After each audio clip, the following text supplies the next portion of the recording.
UFC 323 just took place yesterday. I was a little busy, so I haven't been able to make the recap video now. I didn't do so well on picks either, but that's besides the point. Um, yeah, I went 7-5-1 on picks. It was not a good look. It's not a good look, I'm not gonna lie. Some bad things ended up happening for me. I did really well on the prelims. I believe in prelims I went like 7-1, 7-2. And then the rest of the card, the main card, I got like all wrong. I got all of the main card wrong. That's fine though. Well, let's break down some of the fights that happened. Starting off the first fight of the night, I chose Myron Santos to win this by decision. He ended up coming out on top with a knockout or a TKO. It was a knockout, but a knockout in round three. I thought it was 1-1 heading into the third. I thought maybe Myron Santos did do enough to get 2 rounds, but didn't really matter because he ended up getting the decision and giving me my first pick of the night right. Moving on to the second fight of the night. Mansour Abdul Malik absolutely destroys Antonio Tricoli, and he gets him by a guillotine. He guillotines him, man, and I thought he was gonna completely just take his time a little bit, to find his spacings, find some power shots, but no, he completely came through, got him with the standing guillotine. Good shit, Mansour Abdul Malik. And I think he deserves somebody right outside the rankings next because we can't keep giving him B or C level talent. Moving on to one of the craziest fights in 90 seconds or under I've ever seen in my life. We had Iwo Baranuski versus Ibo Aslan. Man, this fight was insane. The back and forth. There was like 5 knockdowns in this fight too, man. And it was all in 90 seconds, and from the 90 seconds, they were swinging like hell. These guys were swinging, banging like crazy. Man, they were going crazy. Like I said, the defense of Baranuski needs some work. Ibo Islam was able to find a few shots, but while trying to find shots, he got check hooked. He got check hooked by Ibo Baranuski, and that was what the first thing that kind of hurt Ibo Islam was the check hooks. And he got him with it like twice, I think, and he even dropped him badly. But he got dropped twice too, man. This fight was insane. I chose Iwo Baranuski to get this one done by ground and pound in the second. He finds it in the first in a crazy 90-second fight.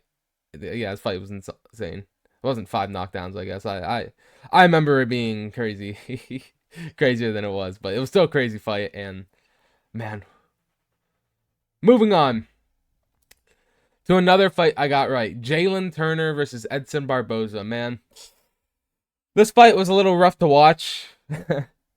I felt like the first 20 seconds were kind of competitive, fast.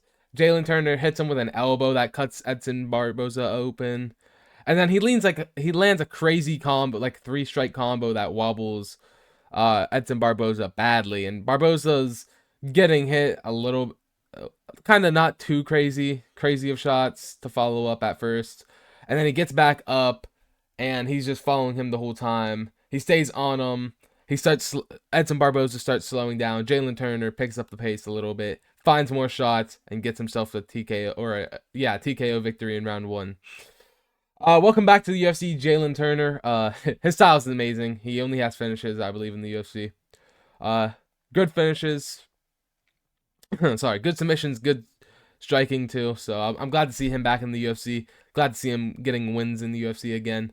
For Edson Barboza, I'd prefer him to retire. I just can't stand watching him get hit anymore.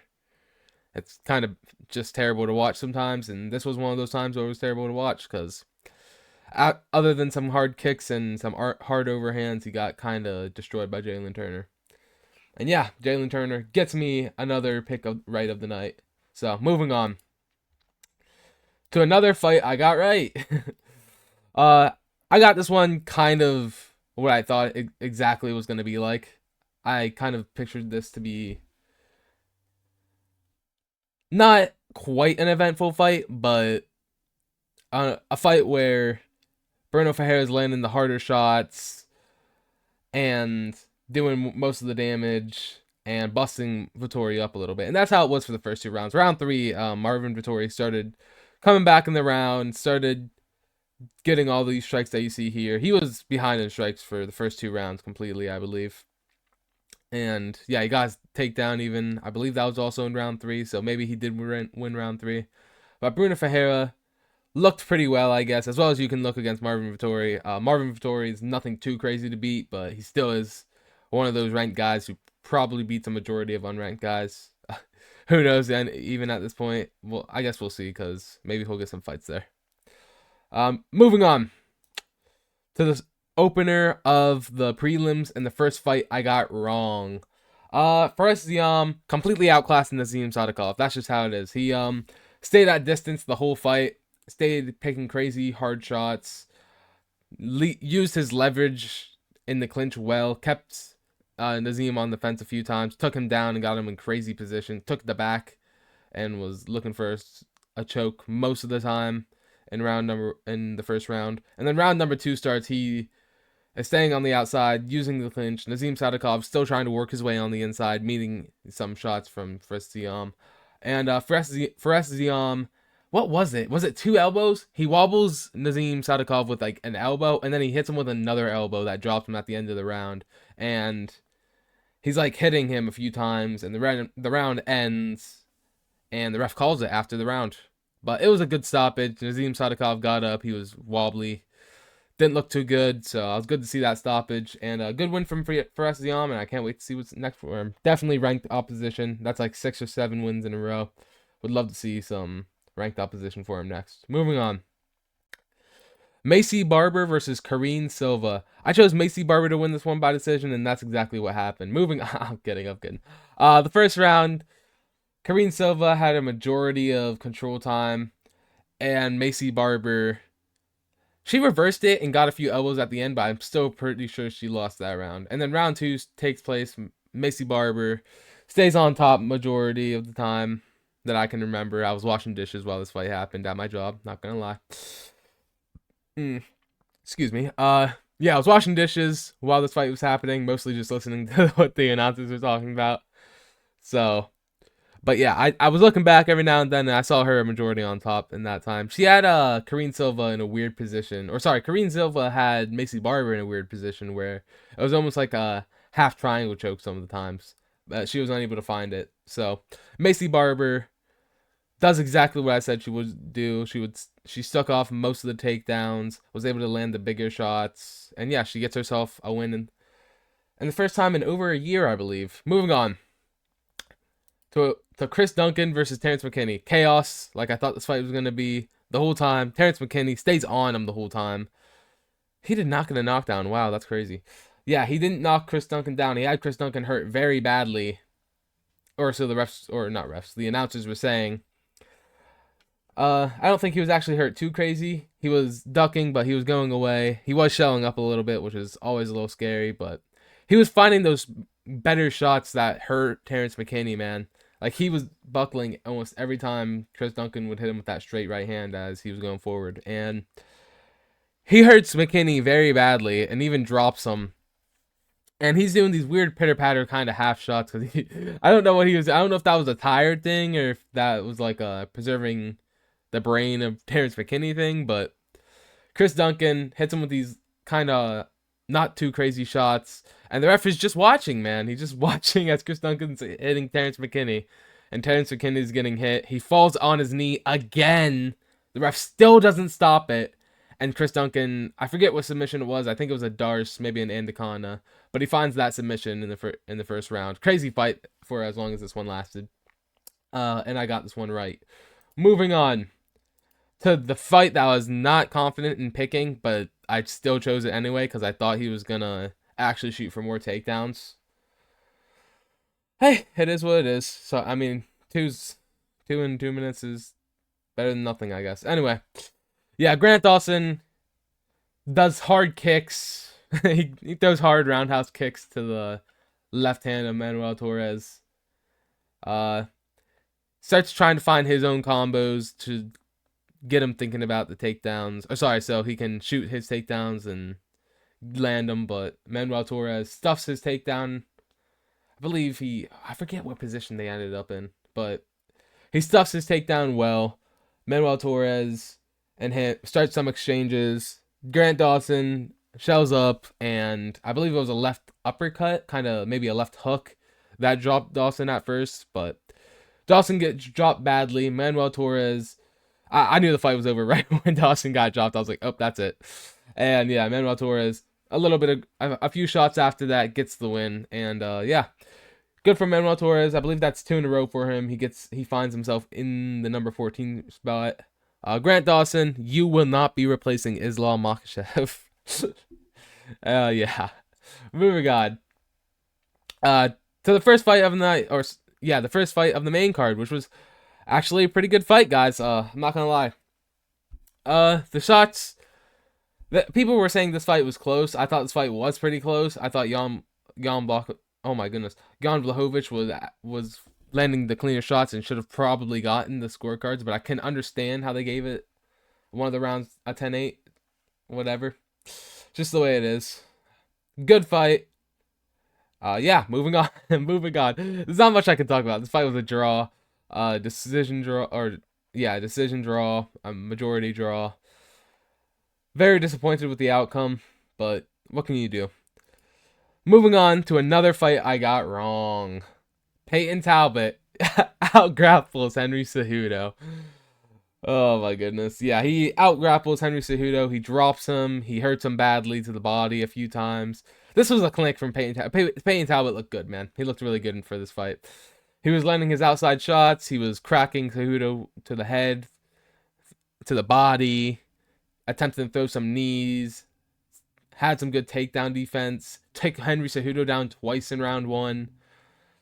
Yeah, Peyton Talbot completely owned this fight. He beat Henry Cejudo up all 3 rounds pretty badly. And yeah, good fight from Peyton Talbot. Good decision win. Moving on to another fight I got wrong. I'm just going to be blatant. I got all these main card fight wrongs.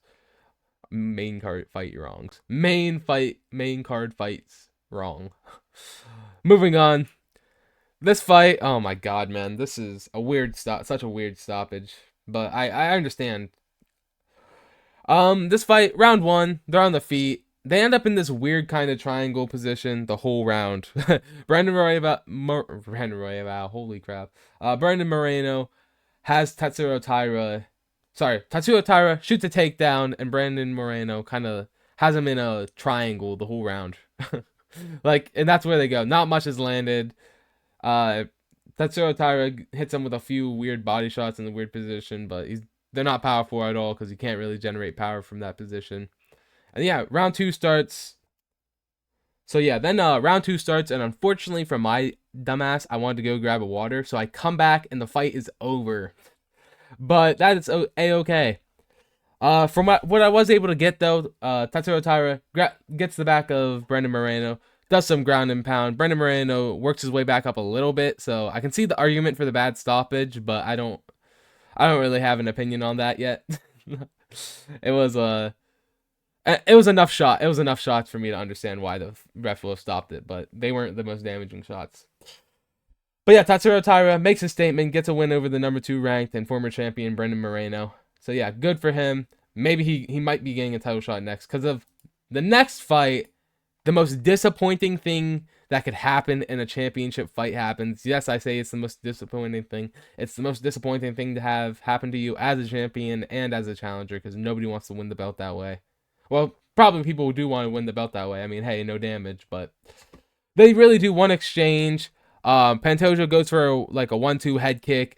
Pantoja catches the kick, pushes Pantoja back, and Pantoja falls on his arm and breaks it, man. And in the first 30 seconds of this fight, it ends like that. What a terrible way to what a terrible way to get the belt. What a terrible way to lose the belt and your 5th title defense. But man, I'm really disappointed by this outcome. I really wanted to see a 5-round war, or Joshua Van actually get his chance, because now there's people calling him not a real champion, which is fair to say. He didn't actually technically beat the champion, but it is how it is. He gets the TKO win and becomes the 2nd youngest UFC champion in history. Great for him. I think they should either rebook this fight or just make Tatsuo Taira versus Joshua Van while Pantoja has to maybe heal up from that. Well, I don't know the full extent of his injury, but that's what I say they should do. Either run this back or kill time with that Tatsuro Taira rematch. Moving on to the main event. How wrong I was. I said Petr Yan did not improve like crazy. He proved my ass wrong. I don't know. Maybe these are the right numbers. But yeah, Petr Yan won every single round of this fight, I believe. Maybe round 1's close, but rounds 2, 3, 4, 5, all Petr Yan. Body kicks were crazy. The accuracy of his shots. I know it doesn't look too active now, but some of the accuracy with his straight shots was looking beautiful, and the body kicks that he was doing to Merab. Merab looked really hurt with the body kicks, especially in round 4 and 5. I thought Petr Yan was gonna get a finish, honestly, because he was really beating Merab up bad. And yeah, he gets his win. He gets his title back. It feels really good for Yan. For Merab, it sucks, obviously. You know, fights 4 times this year. This is his fourth fight, 4th title defense attempt this year, and he just loses it all like that. But hey, nothing to be too ashamed about. Fought like a warrior. Both of them did. Petr Yan, great way to show that you are obviously the champion. Like, good way. It was a great way to win the championship, dominating the guy who 50-45 you, 55ing the guy who 50-45 you. It's a pretty good eye for an eye, I think. So yeah, and that was the final main event of, not the final main event. Oh my goodness, the final pay-per-view of the UFC ESPN era, and it's the final pay-per-view of the UFC technically in general, since they're not technically going to be pay-per-views anymore. But what a card it was, man. Really good finishes. Really good card. I didn't do too good, but I'm okay with that. Some good results happened. Some crazy finishes happened too from those results. Or sorry, not finishes. Results happened from those results. So it's nice. I'll catch you guys in the next one. We have the final UFC card of the ESPN era this Saturday. I'm excited. I'll see you guys in my next videos. Peace.